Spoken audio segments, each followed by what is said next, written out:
નમસ્કાર, થર્ડ આઈ એક્સપ્રેસમાં તમારું સ્વાગત છે। મારી ચેનલને લાઈક, શેર અને સબસ્ક્રાઇબ કરશો। ડાઠા પોલીસ સ્ટેશનમાં અપહરણ ખંડણી કેસમાં એલસીબીએ 2 આરોપીઓને ઝડપી પાડ્યો।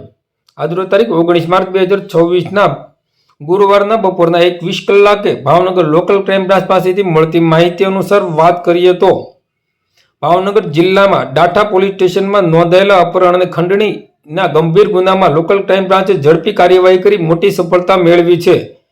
એલસીબી ટીમે માત્ર ગણતરીના કલાકોમાં 2 આરોપીને ઝડપી પાડ્યા છે। તેમની પાસેથી રોકડ રૂપિયા 1,40,000 તથા સ્કોડા કાર સહિત કુલ રૂપિયા 4,40,000નો મુદ્દામાલ કબજે લેવામાં આવ્યો છે। તપાસ દરમિયાન ખુલ્યું છે કે મુખ્ય સૂત્રધાર વિલાસબેને પૂનમ પટેલિયા નામથી ફેસબુક આઈડી બનાવી ફરિયાદી સાથે મિત્રતા કેળવી બાદમાં પ્લાન મુજબ બોરડા પાસે મોટરસાયકલ પર બોલાવી સાથીદારોએ કારમાં બેસાડી અપહરણ કર્યું હતું।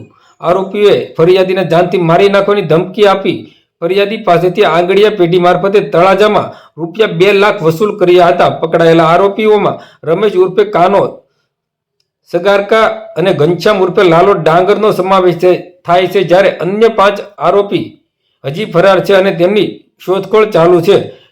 પકડવાના બાકી આરોપીની વાત કરીએ તો વિલાસબેન વાઇફ ઓફ બિપિનભાઈ પુરાણી રહે સાંઈ વિલા ફ્લેટ ફૂલસર ભાવનગર, અર્જુનભાઈ લાલાભાઈ કરી રહે ઇન્દિરાનગર આખલોલ જગાતનાકા પાસે ભાવનગર, ભરતભાઈ જાગાભાઈ મુંદવા રહે માર્કેટિંગ યાર્ડ પાછળ ચિત્રા ભાવનગર ને લાલાભાઈ નાથાભાઈ કરી રહે કમળેજ તાલુકો જિલ્લો ભાવનગર ને વિપુલભાઈ તળસીભાઈ પરમાર રહે કમળેજ તાલુકો જિલ્લો ભાવનગર જે આરોપીઓ હાલ પકડવાના બાકી છે। આ કામગીરીમાં પોલીસ ઇન્સ્પેક્ટર શ્રી AR વાળા તથા પોલીસ સબ ઇન્સ્પેક્ટર વિશી જાડેજાના માર્ગદર્શન હેઠળ એલસીબી સ્ટાફના ભરતસિંહ ડોડિયા, અરવિંદભાઈ બારિયા, તરુણભાઈ નાંદવા, પ્રવીણભાઈ ગળસર, ગંભીરભાઈ પરમાર અને પ્રજ્ઞેશભાઈ પંડ્યા સહિતના જોડાયા હતા।